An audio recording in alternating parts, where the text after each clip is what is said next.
Party के नेताओं के, अपने सियासी आकाओं के जूते इसलिए सीधे नहीं किए थे कि हमें अपने लिए सोने या चांदी के कंगन चाहिए थे। हम कहाँ रहते हैं ये आपने देखा है, हमारा शहर कैसा था और अब कैसा हो गया ये भी आपने देखा है।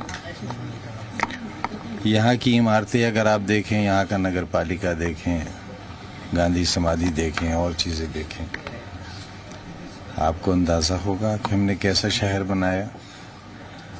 इस सब के पीछे जो एक बुनियादी मकसद था वो ये था कि मैं क्योंकि अलीगढ़ मुस्लिम यूनिवर्सिटी का पढ़ा हुआ हूँ और ये मेरी किस्मत की खुशनसीबी कहें या बदनसीबी कि जब मैं LLM फाइनल सेमेस्टर का स्टूडेंट था, स्टूडेंट्स यूनियन का सेक्रेटरी था, उसी वक्त मुल्क में इमरजेंसी लग गई थी और तब भी मैं जेल गया और पौने 2 बरस बनारस की जेल में।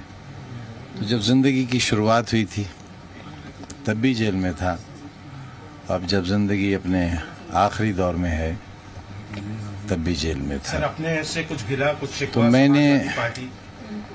मैंने अलीगढ़ में एक शेर सुना था अपनी तालिब इल्म ज़िंदगी में कि चश्मे सैयद नगरा है कि फिर उठे शायद। चश्मे सैयद नगरा है कि फिर उठे शायद, कोई दीवाना अलीगढ़ के बयाबानों से।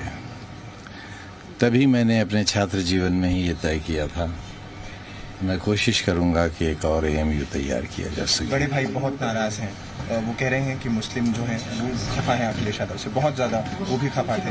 और आज से उन्होंने, जब मेरा सवाल भी था तो वो यही कहते नज़र आए कि वो आए नहीं और हमने जो यातनाएं हमारे भाई ने झेली है, हमारे परिवार ने झेली है, वो इस देश को हमेशा याद रहेगा। देखिए,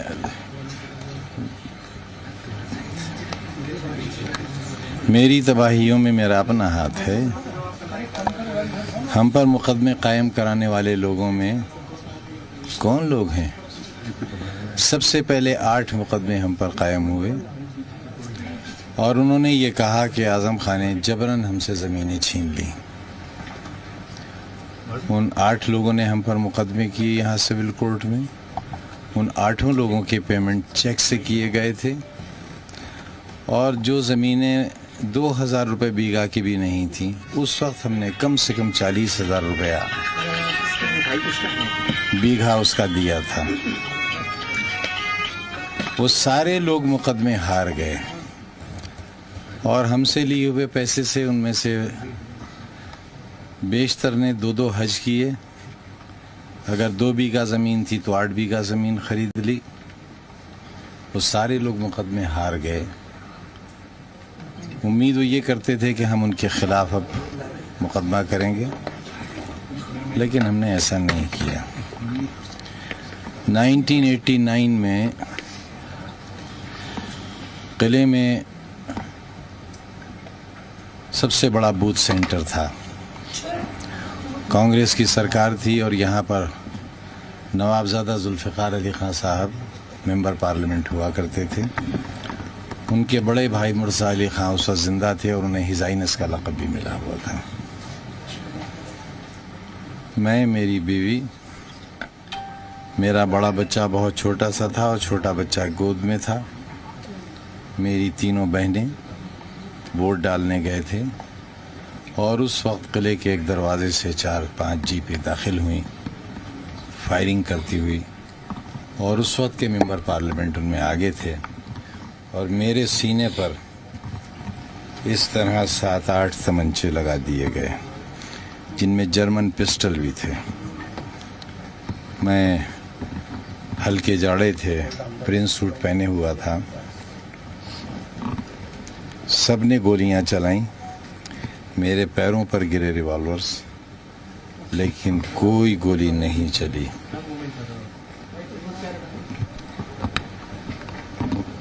पुलिस फायरिंग हुई, कई 100 राउंड गोली चली, मेरी मौत नहीं आई थी, मैं नहीं मरा। और उसी मैदान में, जिस मैदान में यह हादसा हुआ था, पहली बार सरकार बनी, मैंने वहीं हेलीकॉप्टर उतारा और लोगों से पहली बार ये कहा कि तुमने सुना होगा अल्लाह होता है, तुमने सुना होगा भगवान होता है, मैंने देखा है अल्लाह होता है। इलेक्शन कैंपेन में था पिछली बार। आप तो सब पढ़े लिखे हैं, जानते हैं अगर हेलीकॉप्टर के पर में मक्खी के बराबर भी कोई नुक्स आ जाए तो क्रैश हो जाएगा। 2 परों का हेलीकॉप्टर था और तकरीबन इतना बड़ा टुकड़ा टूटकर हेलीकॉप्टर के पर का उड़कर धमाका हुआ बहुत जोरदार। हेलीकॉप्टर नाचता रहा, कभी हाई टेंशन वायर पर उतरता था, कभी जा रही थी ट्रेन उस पर उतरता था। पायलट्स पसीने पसीने हो गए क्योंकि उन्हें मालूम था कि अब ख़त्म हो जाएंगे। उस वक्त हम नस्रुन मिनल्लाह व फतहुन करीब सिर्फ एक ही दुआ याद रही थी, घबराहट में सब भूल गए थे। और वो हेलीकॉप्टर ज़मीन पर गिरा और वो ऐसी जगह गिरा जहाँ से आलू निकाले गए थे और खेत बहुत नरम था।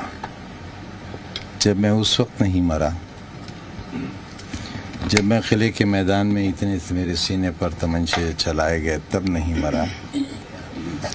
मुझे इतना भयानक कोरोना हुआ कि पूरे अस्पताल में मैं अकेला जिंदा बचा था। मेरे सामने से सारी लाशें जाती थीं, मेरे सामने वार्ड खाली होता था और फिर भर जाता था। मैं तब नहीं मरा। मेरे चाहने वालों ने बहुत कोशिश की, मैं फिर जिंदा बाहर आ गया। मैं समझता हूँ कि जो एजुकेशन का मिशन मैंने शुरू किया है वो रहे या न रहे, सदियों लोग इसके खंडरात देखने आया करेंगे। आपने अगर जौहर यूनिवर्सिटी को देखा नहीं है तो एक बार मेरी रिक्वेस्ट है आप उसे देख कर। क्या आजम खान साहब का जिस तरीके का अंदाज होता था जेल जाने से पहले, क्या आजम खान का अंदाज वैसे ही रहने वाला है या आवाज दब जाएगी आजम खान? देखिए, मैंने आपसे अर्ज किया कि मैंने 40 साल सोने और चांदी के कंगन हासिल करने के लिए नहीं की थी। न मेरे पास कोई बंगला है। जब ईडी वाले मेरे इंटरोगेशन करने के लिए जेल में 5 दिन आए और उन्होंने मुझसे पूछा विदेशों में कहाँ कहाँ आपकी प्रॉपर्टीज हैं, कहाँ कहाँ बैंक अकाउंट्स हैं आपके, तो मैंने बस उनसे इतना ही कहा कि मुझे आपके सवालात पर गुस्सा नहीं आ रहा है, बल्कि इस बात पर शर्म आ रही है कि मैं कहाँ पैदा हो गया। आजम भाई, ये जो मुकदमों का दौर शुरू हुआ आजम भाई, ये आपके पार्लियामेंट बनने के बाद शुरू हुआ। कहीं इसकी वजह ये तो नहीं कि एमपी का इलेक्शन लड़ा, एमपी चुनेगा या उसके बाद से मुकदमे ही करेगा? किसी को दे दो आइडिया। कहने का मतलब ये है कि सर्कल की राजनीति में आजम खान बड़े कदमा बन जाए इस वजह से तो नहीं। वो तकरीर मेरी एक दिन में कई करोड़ लोगों ने सुनी थी। मैं नहीं जानता क्या हुआ। मैं तो ये जानता हूँ कि मैं 1 साल सीन से आउट रहा क्योंकि पुलिस कहती थी कि एनकाउंटर हो जाएगा,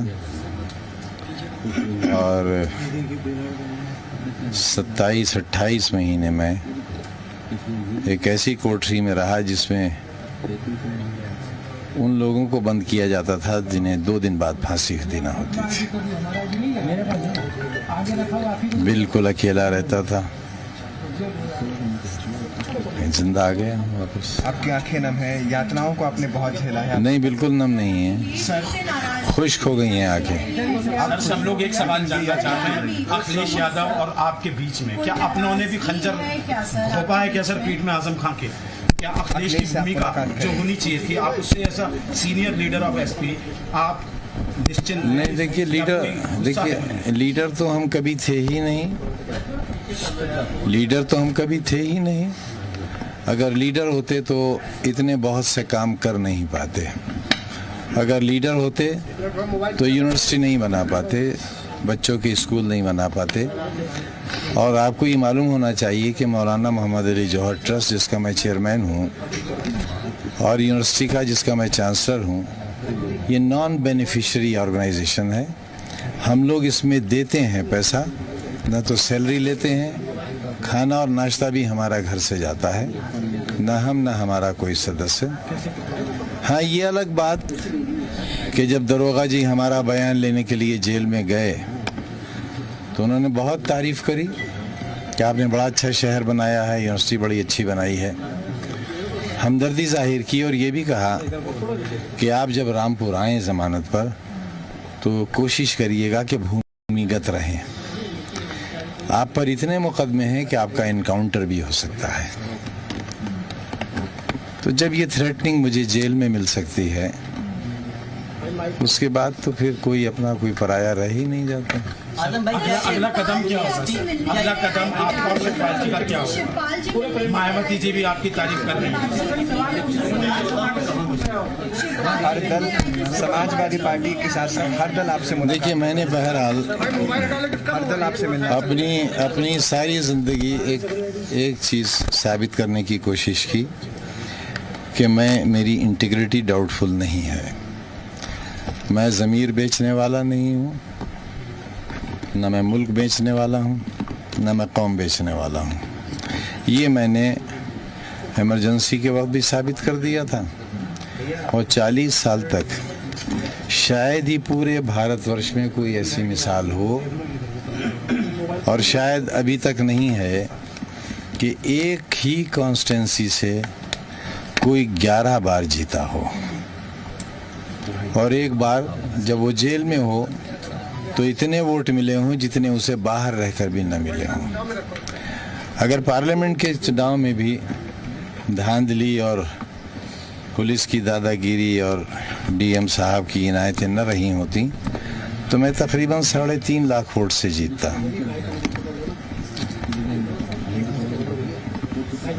अगर आप बाहर होते हैं तो समाजवादी पार्टी के लिए आपका बाहर रहना सरकार बनाने में कितना सहायक होता? देखिए, ये अगर की बातों पर यकीन इसलिए ना करिए कि हम आप सब एक ताकत को मानने वाले हैं, एक सुप्रीम पावर को। यही सब होना था। लीडर ऑफ ऑपोजिशन के लिए आपका नाम क्यों नहीं जाता? आपके सीनियर असेंबली मेंबर। इसलिए कि मैं उससे भी ज़्यादा सीनियर हूँ। लेकिन सर, आपके लोगों में नाराजगी है। उन्होंने कहा कि सिर्फ हमारे शरीर से अखिलेश यादव को बदबू आ चुकी है। आपके आज भी देख रहे हैं कितने समर्थक सड़कों पे थे। वो चाहते हैं कि आजम खान देखिए, अगर खड़े होते हैं तो बीजेपी का विकल्प एक दे सकते हैं आजम खान। क्या मुस्लिमों का एक बड़ा चेहरा बनकर एक विकल्प दे सकते हैं? क्या देखिए, इस वक्त मेरे लिए बीजेपी, बहुजन समाज पार्टी या कांग्रेस इसलिए बहुत बड़ा सवाल नहीं है क्योंकि ये मेरे परिवार पर, मेरे लोगों पर हज़ारों की तादाद में जो मुकदमे दायर किए हैं उनमें बस मैं ये कह सकता हूँ कि मेरी तबाहियों में मेरा अपना हाथ है। मेरे अपने लोगों का बड़ा कंट्रीब्यूशन है और बस मालिक से दुआ है कि उन्हें सद्बुद्धि आए।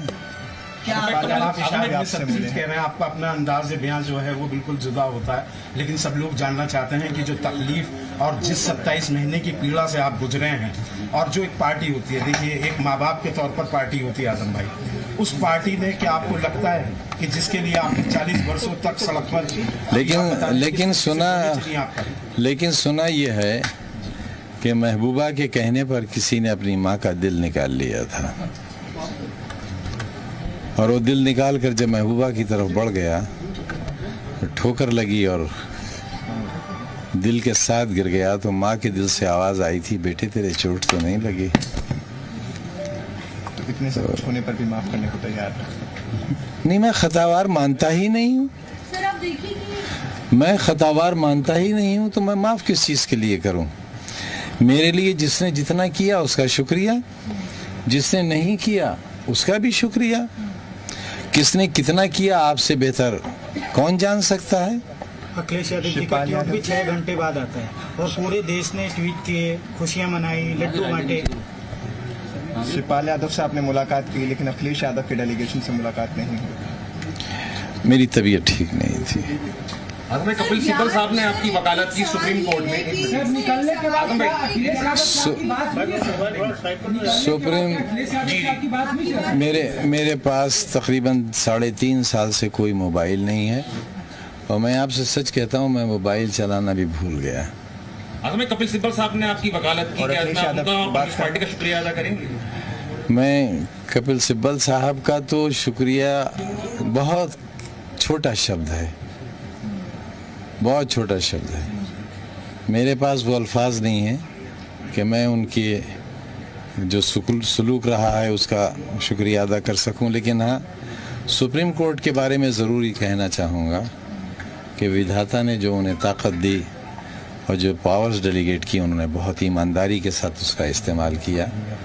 और जब तक ऐसे जजेस हिंदुस्तान में बाकी हैं, कम से कम हमारे जैसे, जिसमें देश का पूरा ज्ञान व्यापी मुद्दे पर आपका क्या कहना है? ज्ञान व्यापी पर क्या कहना है? सर, बाबरी मस्जिद के बाद ज्ञान वापी मस्जिद पर जो केस चल रहे हैं लगातार सुप्रीम कोर्ट और बनारस कोर्ट में कि मस्जिद में शिवलिंग मिला है और जो एक दीवार है पूरी मस्जिद की उसको गिराने की भी याचिका वाराणसी कोर्ट में डाली गई है, इस पर क्या कहना चाहिए? थोड़ा सा फर्क है दोनों चीज़ों में।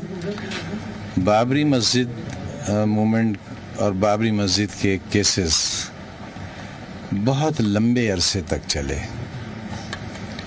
लोकल कोर्ट्स में चले। 22/23 दिसंबर 1949 की रात जब एसडीएम का एक ऑर्डर पास हुआ, उसके बाद से लेकर डिमोलिशन तक, या यूँ कहिए कि जब सुप्रीम कोर्ट के चीफ जस्टिस साहब की बेंच का फैसला आया, उस वक्त तक कई दहाइयाँ गुजर गईं। लेकिन जिन मसाजिद का जिक्र आप कर रही हैं, इनकी मुकदमों की स्पीड लोकल कोर्ट से लेकर सुप्रीम कोर्ट तक चंद दिनों में तय हो गई है। लिहाजा मैं, क्योंकि खुद भी वकालत का स्टूडेंट होने के नाते आपसे ये कहना चाहूँगा कि हमें इस स्टेज पर न सिर्फ ये कि मुझे बल्कि किसी को भी इस स्टेज पर किसी किस्म की राय इसलिए नहीं देना चाहिए कि उससे मुल्क का माहौल भी ख़राब होगा और इंसाफ पर से लोगों का भरोसा भी मुतज़लज़ल होगा। तो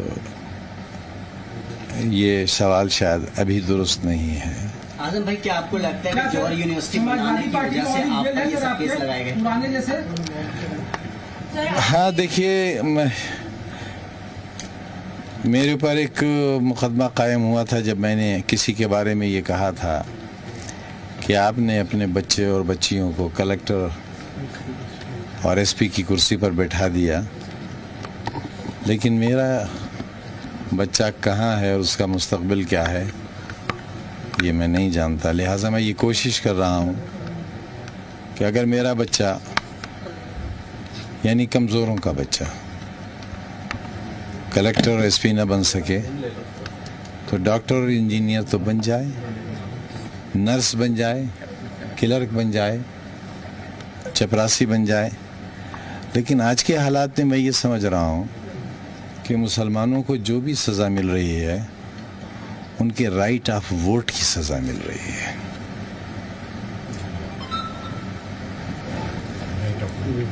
क्या अखिलेश यादव ने कहा था कि वो वजह यह है कि सारे राजनीतिक दल ये समझते हैं कि मुसलमान सियासी जमातों के समीकरण ख़राब कर देते हैं।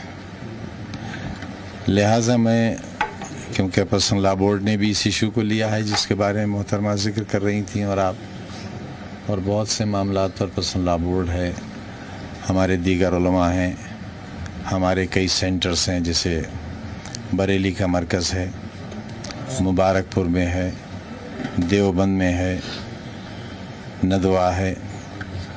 इन सारे लोगों से मैं कोशिश करूँगा इस बारे में कि हम इस पर भी सोचें कि कहीं ये वोट तो हमारी बर्बादी की वजह नहीं है।